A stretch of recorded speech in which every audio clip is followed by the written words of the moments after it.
I teach Igbo spirituality, and if this is a topic that you're interested in, hit subscribe. Now, the best way to support the channel is by joining our Patreon community at patreon.com/The Medicine Show. Patrons get access to my full research library, which has several books, articles, and first-hand accounts on Igbo spirituality. Patrons also have access to the ancestral calendar, which links to your Google Calendar, and it shows you the 4-day week and 13 moon calendar of our ancestors, and what observances was held on different moons and so forth.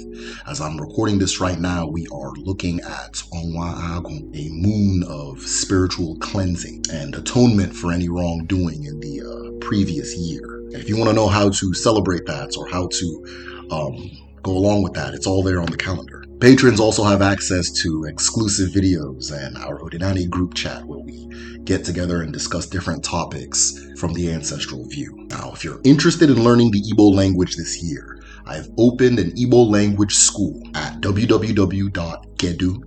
Gedu.me is the most effective Igbo language learning program in the world. And it works because we follow our ancestral method and we learn the Igbo language as our ancestors understand it, rather than a lot of these other schools that, that just kind of mimic an English language learning program because it doesn't translate well. Now, the reason I say it's the most effective language program in the world is because we have had several students that have never heard a word of Igbo, but within 3 months, they are speaking it and speaking it confidently. They can hold conversations and everything, and that's 3 months. So if you have told yourself you are going to learn the Igbo language, sign up for our upcoming session at www.gedu.me.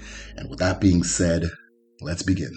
I asked you about that earlier because that's been really. I mean, obviously it's interesting to me, but your mastery and your handling of it has been impressive, right? It's been something. So I wanted to ask you what your journey was as far as that goes. You know, originally I wanted to send out about, whatever we still build. So what was your journey like as far as Igbo spirituality and so forth? And then also, what role do you believe it can play in everything that you're trying to do right now with the Republic and the rebuilding, re-education, and everything?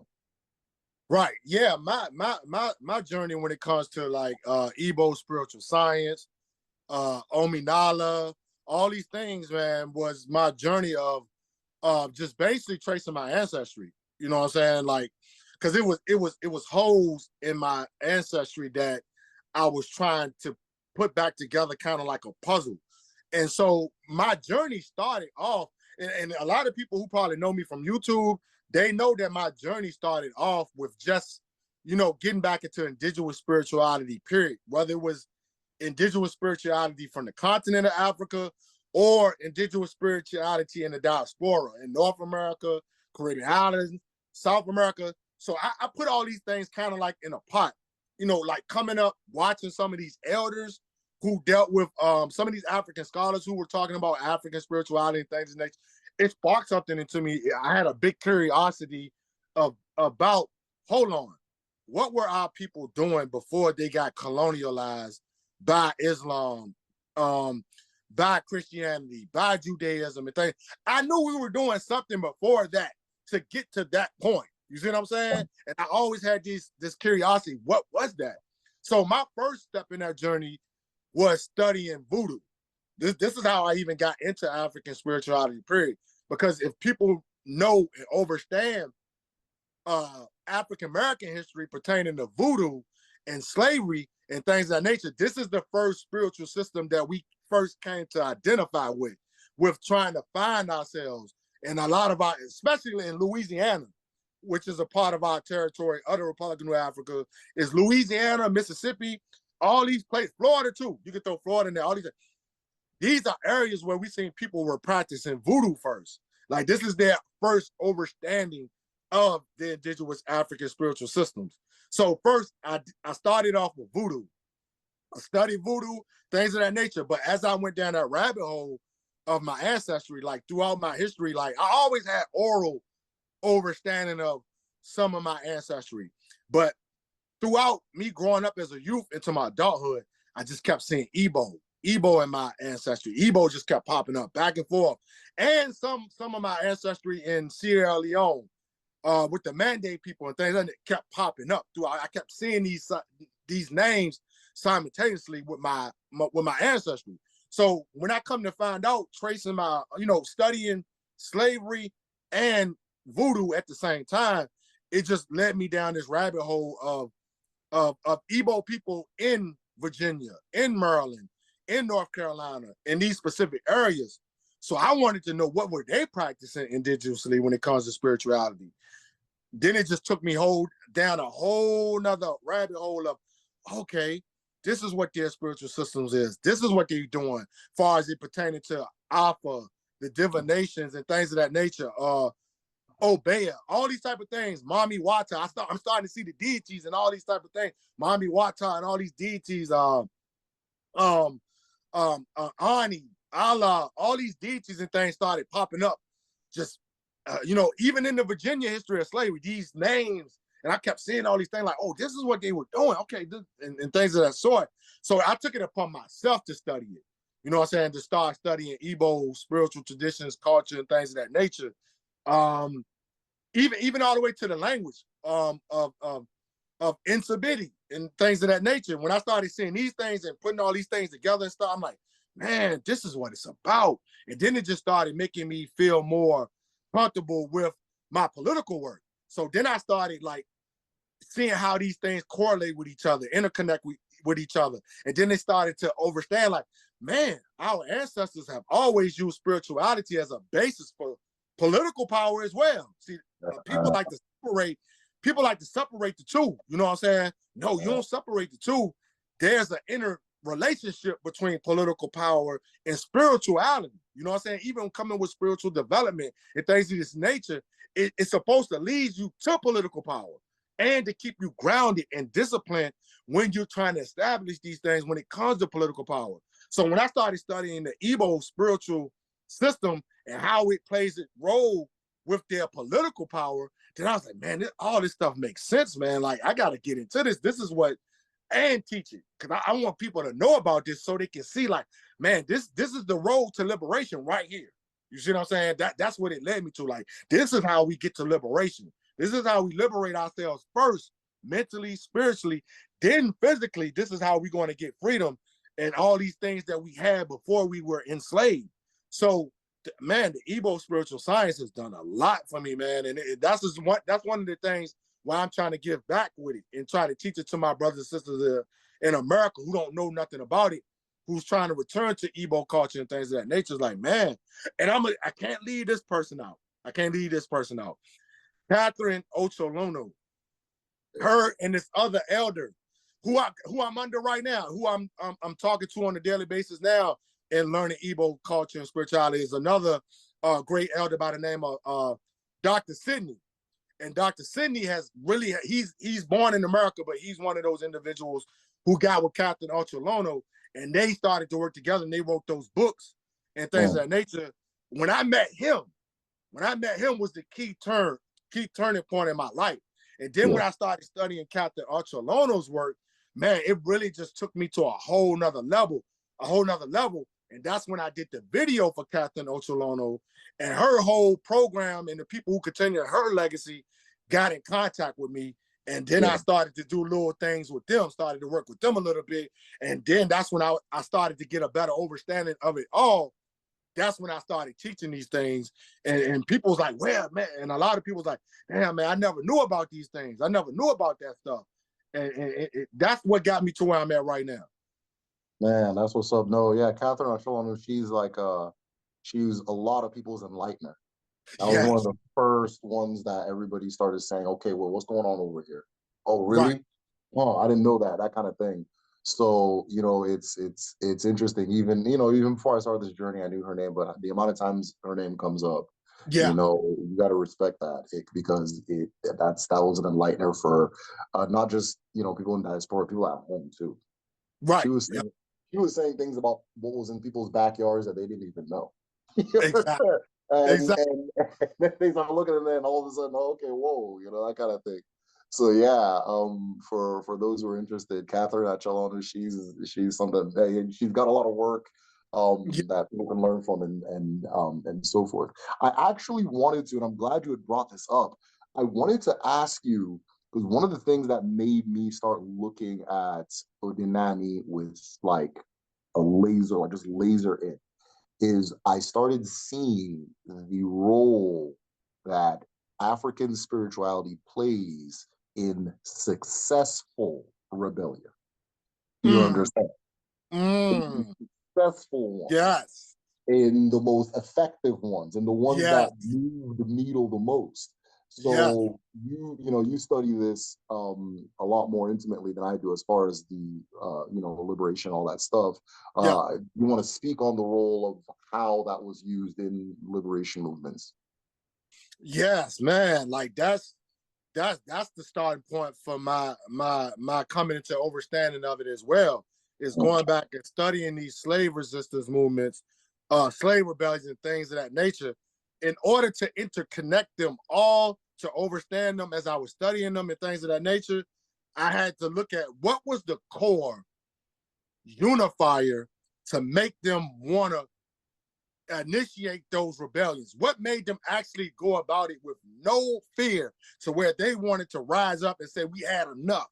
We already know the conditions can do that. Yeah, we know that. Conditions can make you, get fed up and be like, oh, to hell with this. I ain't taking this no more, and things of that nature.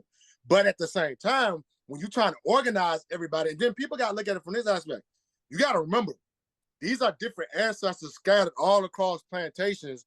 They're from different groups. They're different from ethnic groups. So they're speaking different languages. They're coming from different cultures. But at the same time, we know that these spiritual systems and things of that nature, they all have core similarity points Right, right. on what they Yeah, are. You see what I'm yeah. saying? It's like they all have the same elements in it. You see what I'm saying? So being that all these groups are scattered on these plantations, they're from different ethnic groups, things of nature. What was the core unifier? And from me studying these slave rebellions, the core unifier was spiritual systems, spiritual science, these ceremonies, these rituals that they were doing on the plantations before they rebelled. You see what I'm saying? Before they actually initiated the act to fight back. You see what I'm saying? What was the unifier? And to come to find out, it was the spiritual systems. And so then when I started studying them all, I'm like, man, these spiritual systems are playing more of an important role in it than even just them just reacting to the conditions. You see what I'm saying? It's like, man, it's like they didn't even spark the rebellion. Like it's like something was in them, like, oh, we can't go forward until we do this first. That made me start to look at the understanding of structural organization of spiritual resistance. You see what I'm saying? People don't get that point. Like, man, it's a structural organizational phase that you got to go through before you resist. And what was that? It's a spiritual act of resistance. And so when we look back, we see we see the Haitian Revolution. The Haitian Revolution didn't spark without that voodoo ceremony on August 14, 1791. And look what it led to. That one voodoo ceremony led to them being the first republic, the first independent nation to exist, black nation to exist. It was a voodoo ceremony. You see what I'm saying? And then when you go through Jamaica, the Caribbean island, man, I'm seeing all these Igbo, these Igbo influenced rebellions like the Black River slave rebellion of Jamaica, which was a rebellion led by Igbo ancestors, Igbo leaders. You know what I'm saying? And the spark of that was the Igbo ceremony in Jamaica by the Black River in Jamaica that sparked that rebellion. Then you got the Busa rebellion in Barbados that was led by Busa, who was an Igbo man. You know what I'm saying? That rebellion didn't spark in Barbados until they did the ceremony. You know what I mean? They did the rituals. And even studying some of these rebellions, even that took place in Virginia. I got a book now that I'm reading that I'm eventually do a video for that I'm reading. It was a rebellion at one of the I think this was a mansion or a plantation that it was either Thomas Jefferson or James Monroe owned. And the majority of his enslaved people were Igbo people. And it was a rebellion that took place inside his mansion called Montpelier in Northern Virginia. It's a book out called Montpelier and the rebellion that took place there by. Yeah, okay. I've heard of the book. I recently heard about the book. Yeah, go ahead. Yes, yeah, it's a book. It's a book, man. I just got this book probably like 2 years ago. Yeah. And man, when I tell you, when I started to read it, I'm reading, I'm like, oh my God, oh my goodness, all this information that don't nobody know about. And then I'm looking at the things that these Igbo ancestors was doing, man, it was spirituality, methods of herbal, because a lot of people like to leave out that aspect of the spiritual herbal poisons and things of that nature that they were creating to poison the slave owner, to poison the slave leaders and things of that nature, so they can spark the rebellions and things of that nature. Like they like in this one specific rebellion at the Montpelier mansion is where they did a ceremony. They did an Igbo ceremony, and then they took the herbs that they used, that the Dibia will use, and they poisoned the plantation owner and killed them. And that was a form of resistance and a form of rebellion. Last but not least, the Igbo landed in Savannah, Georgia. That whole, I don't like to use the word, but they like to use, say they suicide. I don't like to use that word. I just look at it as a act of resistance where it was spiritual. It was a spiritual thing 100%. that they did in order for them not to become enslaved. You see what I'm saying? So they chose the ultimate sacrifice of death, but look what they did. They did a ceremony before they went back into that water. Because when they went back into that water, they felt like they was returning to Igbo land. You see what I'm saying? They was returning to the land of their ancestors. This is why they took their life. Instead of being a slave, I'm going to take my life and I'm going to return back home. Right. That can't take place without a spiritual consciousness of resistance. You see what I'm saying? So just things like that, you know what I'm saying, is what we study in the New African Independence Movement and the Republic of New Africa, to look at, like, man, you got to have a discipline of spiritual resistance in order to have physical resistance. It's interesting too when it comes to it, Inani. The first thing, once you start understanding and getting into it, the first thing that goes away, or first two things, are fear, doubt. They go away. Those are the first two things that go away. At that point, you then realize, oh, okay, I can do anything, right? And when you realize that, when you see that, it's like, okay, that's why this thing got targeted so much, right? Because this apparatus is built on fear. This whole apparatus is built on doubt and fear. So even at home, I kind of hinted about this, the checkpoints and all that stuff. They're all gone now, right? To my knowledge, most of them are gone. Like they were chased away by the people at home. Yeah. And when it was time to start, when they started coming out of it, was the I don't even want to call them spiritual people. It was just the regular Igbo. Like, I'm tired, that kind of thing. Right? Yeah. It was the Igbo people that knew who the hell they were that resisted.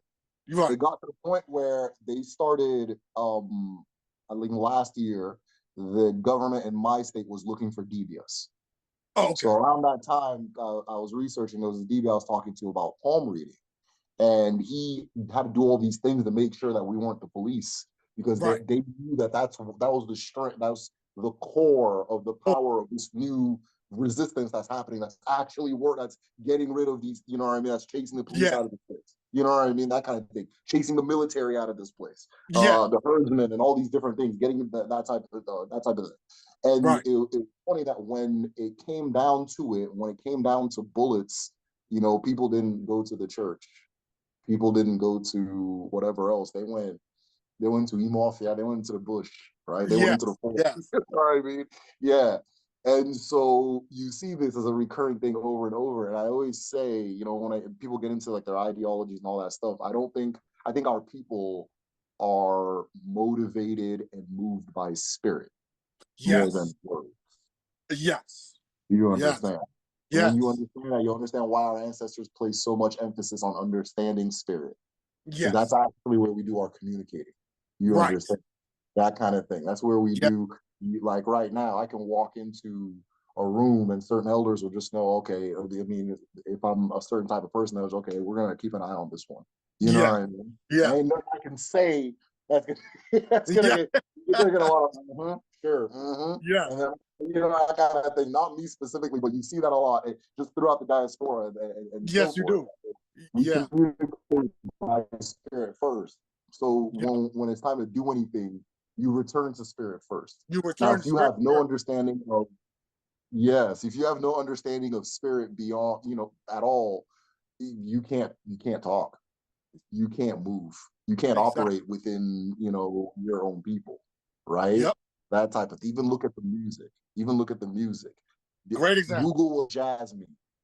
You know what I mean? Google what Great jazz means. example. Google all these different words that they use for our music, where it's coming from, right? Ex- Got my mojo working. What you think a mojo is? You know what I mean? That's yeah. So it's interesting, man. It's really interesting, man. But how do we how do we? I see like an awakening happening, right? I see a lot of people now questioning what they've been taught and looking in another direction. right. How do we spread the awareness in, let's say, North America, here Uh, in North America? Like, what would be a way of getting that particular idea out, because it's concrete fact? yeah, it is concrete fact. I would just say, man, like I said, man, I just feel like brothers like me, brothers like you, all the individuals who have all this knowledge, wisdom, and understanding of these things that can create concrete programs and things of that nature to express this, teach that, educate, and agitate with it. I think that's a process that's going to have to take place. It's just like-minded brothers and sisters are going to have to get together and start to create and formulate a program. You know what I'm saying? Because look, like I said, we're in a technological age now, so it really ain't no excuse at all. You know what I'm saying? To why we can't come together to try to put something together on a bigger scale that can reach the masses of people here in North America, to make them see that spiritual resistance and getting realigned and getting reconnected with this type of process and this type of culture, and see how beneficial it's to you in your spiritual development. And that in returns is what's going to help you physically and in your with your material reality and your struggle on how we can get free and things of that nature. You're going to have to return to that core principle of spiritual resistance. I just think it's going to have to take a good group of us to come together and put this together and create some kind of platform at this point in order to get it out to the masses. You know what I'm saying? Because I don't like I always tell people, one person can do it. Don't get me wrong, because I mean, you got a lot of people running around here now who got mass larger followings and things of that nature, but they're not really using it to benefit our people in the area that they need it in. Because at the end of the day, when you're dealing with a people that need to be repaired, who's coming off of 400 to 500 years of continuous slavery, because we know how slavery transformed and things of that nature, we're still going through the same brutal repression and oppression. Man, we need a foundation on something that's going to repair us as a people. Like even dealing with reparations, I try to tell people, reparations is a spiritual aspect as well, because there's no way in hell you can deal with reparations without a spiritual healing, repairing other people. That's what reparations is. It's to repair people Yeah. more so than compensation, because people only focus on the compensation aspect of it, which you have your right to, but in order to the true reparations is repairing. You know what I'm saying? You have to go to a spiritual transformation, a spiritual development in order to repair yourself, to heal yourself. So I just think we have to come together as a collective, build a powerful platform, and use this technology to our advantage to preach, agitate, and spread spiritual resistance, starting with Igbo tradition. Yeah, no, I 100% agree with you. I know how powerful I realized that I as a person was, and because I've always grown up around it, but I Yeah, grew up around it in a way where you didn't think about it. You know what I mean?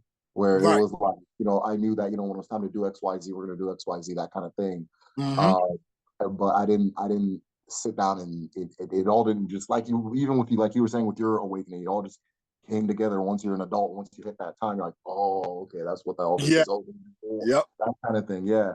So I've always grew up around it, but I've realized how much it's benefited me as a person.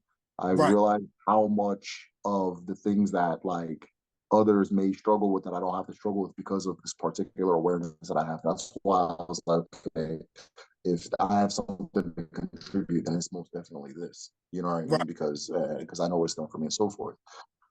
Here's the big issue. the program against African spirituality when it comes to our people and African spiritual sciences has been fear, right? Yeah. Fear in conjunction with ignorance, right? Yes. How do we combat that? How do we get people to realize this is not something that they're supposed to fear? Right. Yeah, that's a part of me coming into my own spiritual development as well. That was the first hurdle that I went through to get over, to understand spirituality, indigenous spirituality, and things of nature, that I had to get past the fear part. Because I ain't gonna lie, I'm gonna use myself as an example. Growing up, when I used to see those type of things in Africa, the masquerades, the masks, the deities in the masquerades and things, I ain't gonna lie, I feared it. No lie. Yeah. I didn't understand it. You see what I'm You're saying? supposed to an extent too. Yeah, exactly. You know Exactly. And look, I'm glad it did. I'm glad it did. I'm glad it did scare me. I'm glad it did put this little fear in me, because even though it was coming from our oppressors, because at the same time they played a role in it. You know what I'm saying? White supremacy played their role, because they was painting this picture like, oh, that's evil. That's you know what I'm saying? That they not even civilized. Why they got on these masks? They dancing around. They're crazy. They monsters and things. And so I let a lot of that ignorance absorb in my conscience and be like, well, yeah, what the hell are they doing? You know what I'm saying? Like, you know what I mean? That's how I was when I was young. I'm like, but as I got older, when I got into my 20s, I'm gonna say when I got in my 20s, I stripped all that off of me. Like, nah, man, something ain't right with this. Because when I look at it, when I look at the masquerades going on in Igbo land, when I look at these masquerades, why do I get this great sensation and feeling coming into me though? Why do I feel good about it? You know what I'm saying? When I'm looking at it, I'm having my own spiritual, you know what I'm saying, transformation. I'm feeling the energy. I'm feeling it. I'm like, nah, man, that's me. When I started when I'm looking at the masquerade, that's me. That's me though. You see what I'm saying? When I got a handle on that understanding, I'm like, but that's me. You see what I'm saying? Because I can feel it from within. I'm like, this is me. It's like this too. Like I was saying earlier, I think the difference is, as far as the African consciousness goes, Odinani and things like that, I think it's a matter of understanding your relationship with fear. Yes. So for example, now something can be scary, but scary doesn't mean run away. That's the difference. Scary doesn't mean I have ancestors that were some scary people. Yeah. And so when you're gonna depict that person, he's gonna be, and I have to know that. You understand? Yeah. I have to see that. You understand? You have to see that. We all have to see that. Yes. Like, oh, I came from that. So once you see that, okay, I came from that thing. That thing that's 7, 8 feet with a sword and smoke coming out of it, right? Yes. When they said depict this person's ancestors, they made that. You go to work, somebody says something crazy to you, man. You're gonna, you know what I mean? Like it's gonna hit your ear different. Like, all right, you know what I mean? Instead of you going to your car and crying about it or whatever, you're like, all right, now you have a different friend. So the fear aspect is supposed to be there. Yeah, you're that kind of thing. But I think the programming is run from the things you fear.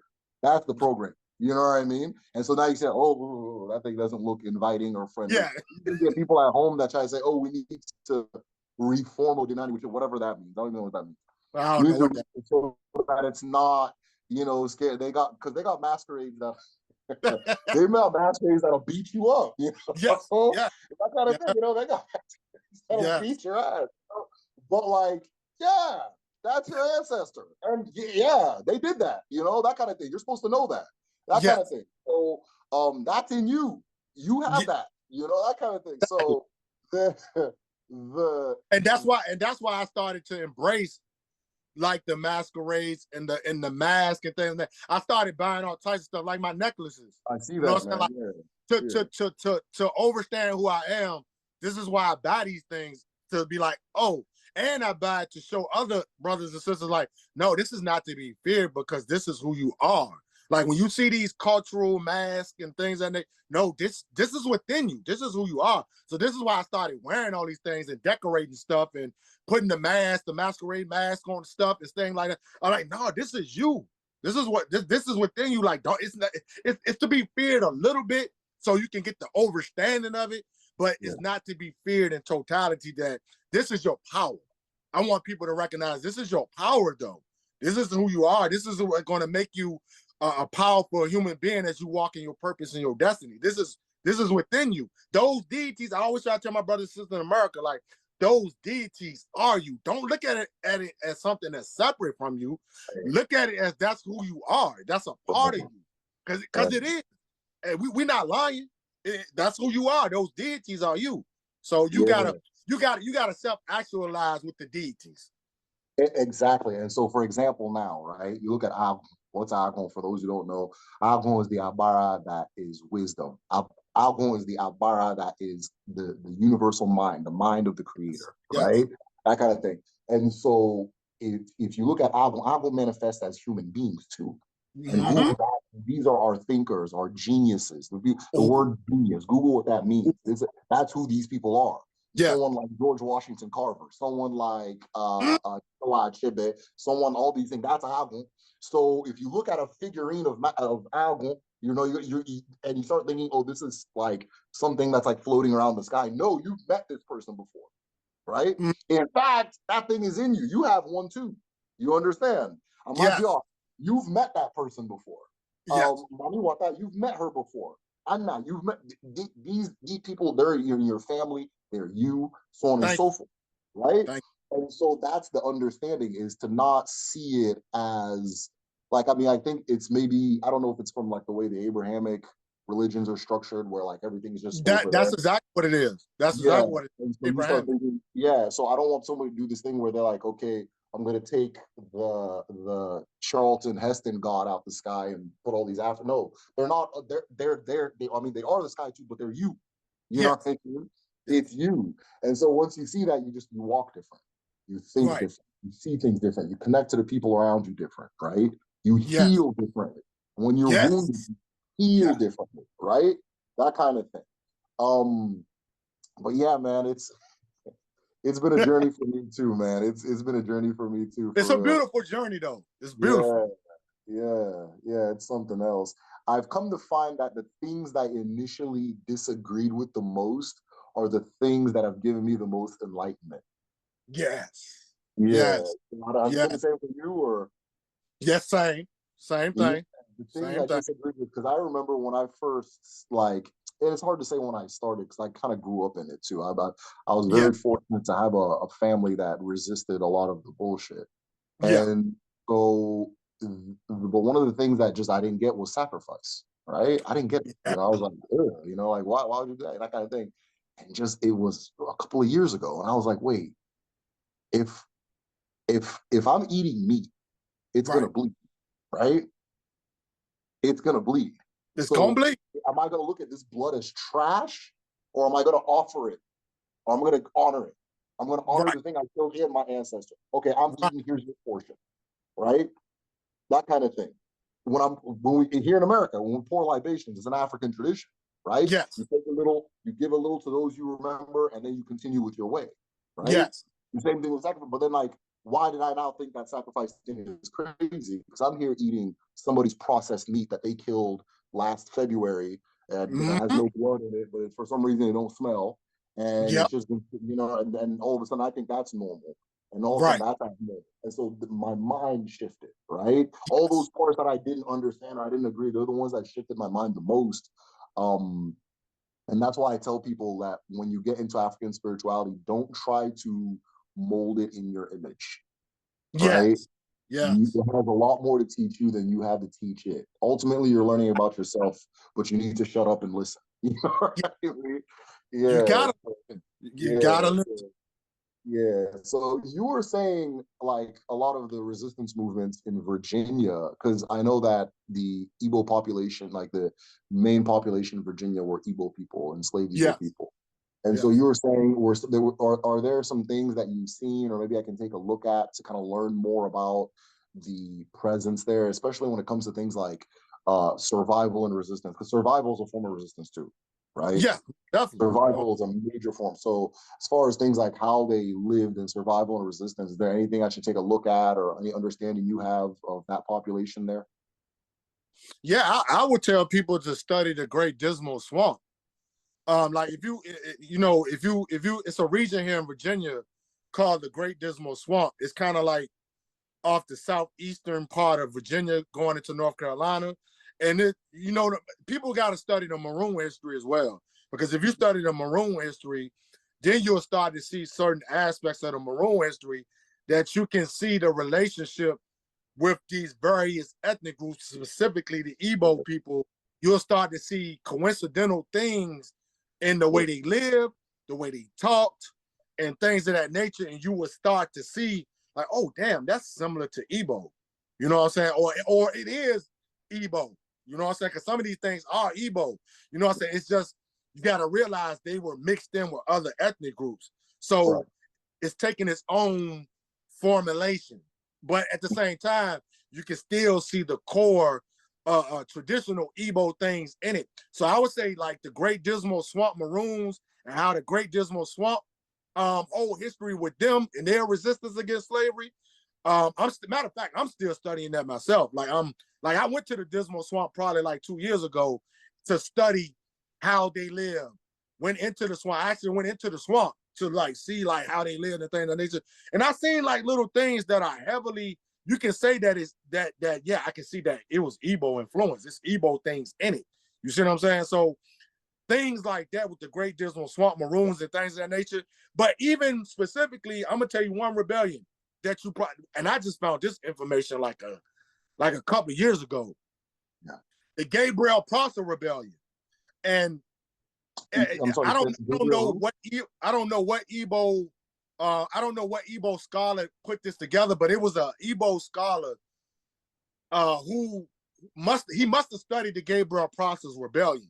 It's a rebellion. It didn't really happen, but it was a rebellion that was organized by an enslaved individual by the name of Gabriel, who was enslaved here in Richmond, Virginia. And this Igbo scholar was studying the relationship between blacksmith and iron smelting, with the history of iron smelting in Igbo land and blacksmiths and its relationship to, because it's a coincidence, there's a lot of rebellions in Virginia where blacksmiths were the leaders of the rebellion. And so this Igbo scholar started to put together on why this individual was possibly Igbo.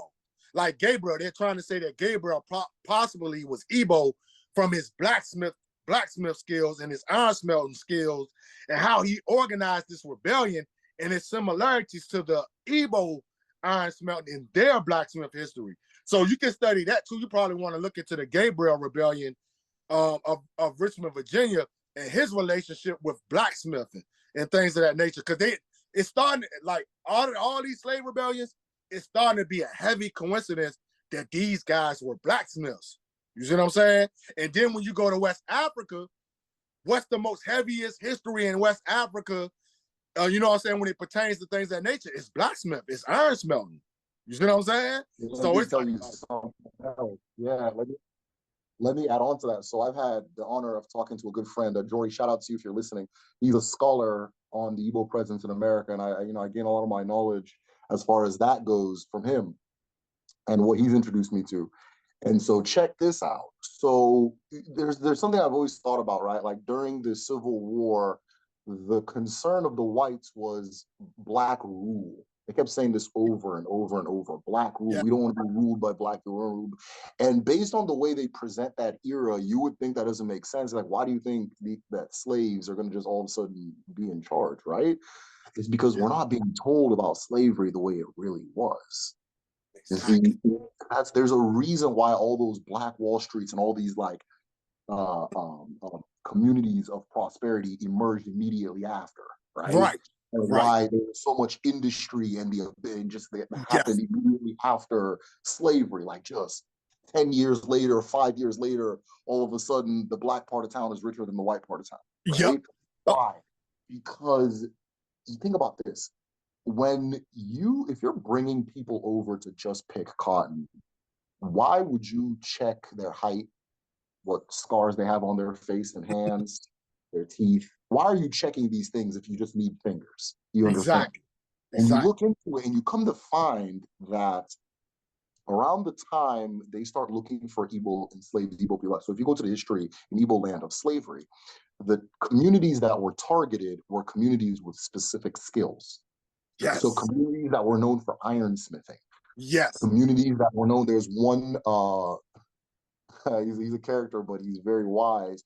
And he said that they used to target his community because they were ironsmiths. Yes. And they knew that the people from that community, because he kept saying they had long faces, right? Their faces are narrow. Yes. And that kind of thing. Yeah.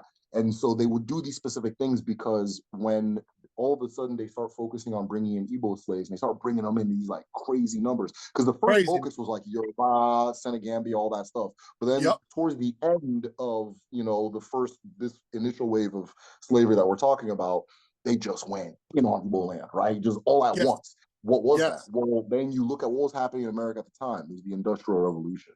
Yes. Right?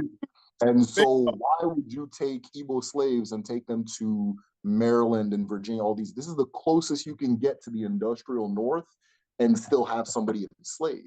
Yes. So now look at this. Am I going to make more money having you pick cotton, or am I going to make more money having you make all of the tools and devices and everything necessary to build that factory over there? Right? Yes. And the medicine, right? Yep. I'm targeting these medicine-making communities, and I'm bringing them over here. What am I going to get more money for? An hour's worth of cotton or an hour's worth of a medical patent? Yes. You understand? So you need to realize that the entire economy of this, especially the South, it was just Black people. Yes. It was what happens immediately after the Civil War. They bring it, all of a sudden, they call them the carpetbaggers, all this stuff. All these people are coming in and trying to take advantage of the situation. Yeah. Why didn't you guys have your own, like, let's say, white people that could have done all these things? Why did all these people from the North have to come and do it? Because you didn't have your own. It was the Black people doing it. You know what I mean? They were the ones making all these things. And then even if you look at the AME church, it was my friend Jory that pointed this out. If you look at the symbol at the bottom, it's an anvil. Yes. Yes. I noticed that. Yeah. And the reason he told me was because originally they wouldn't allow the enslaved Black people to, have their own buildings, things like that. And it was the ironsmiths were so successful and powerful in their place that they can say, come into my shed. We'll do it here. You know what I mean? Gather in my shed. And when they start having those gatherings, those people now start becoming leaders and things like that within their community. Becomes an organizing point. So one of the things I want people to know is that as far as in the enslavement of African people in North America, this was a search for skilled labor. Forget all that. No. It was a search for skilled labor. There's a direct spike in the availability of medical and technological patents in the United States and the amount of people being brought in from Africa. You understand? My next video, I'm talking about all medicine. And I'm going to be talking about the history of what we're calling vaccination here in America. Right? They originally called it voodoo. They said this is juju, this is voodoo. This is jack. That's originally what they did. That's that African bullshit, right? Yeah. What do you mean if I put? What do you mean if I put a sample into another person that the person will be immune? That don't mean, and then all of a sudden they go from that around the time they start targeting Igbo people. They start looking to see if you have scars on your wrist. Yes. So that's how they did the vaccination, right? So if you had a scar on your wrist, okay, get that guy. I want that type of thing, right? And these people end up being the doctors and so forth. Yes. For for their enslavers, for the people that captured them. So people that huge the history of that time is not being told. If you understand all these things, then it's like, okay, this idea of Negro rule that they were fearing at that time makes a lot more sense. It makes way more sense. Yes. And it's ironic you say that because it's ironic you brought that up because with the whole thing with Virginia has the oldest industrial industry. Matter of fact, it's the origin. Right here in Richmond, Virginia, where I live at right now, we have like right downtown is where the first industrial plant and metal plant and things of that nature, iron smelting plant in United States history, in the South history, the oldest is right here. And then I started to think, this is the area where the most Igbos was brought to. Now they have the first original iron industry plant in history, right in Virginia. Yeah, so check this out, right? So I'm reading about the Ekumeku thing, and one of the things that blew my mind, there's a scholar by the name of Hadike. He wrote this book. He's from the region that the resistance happened.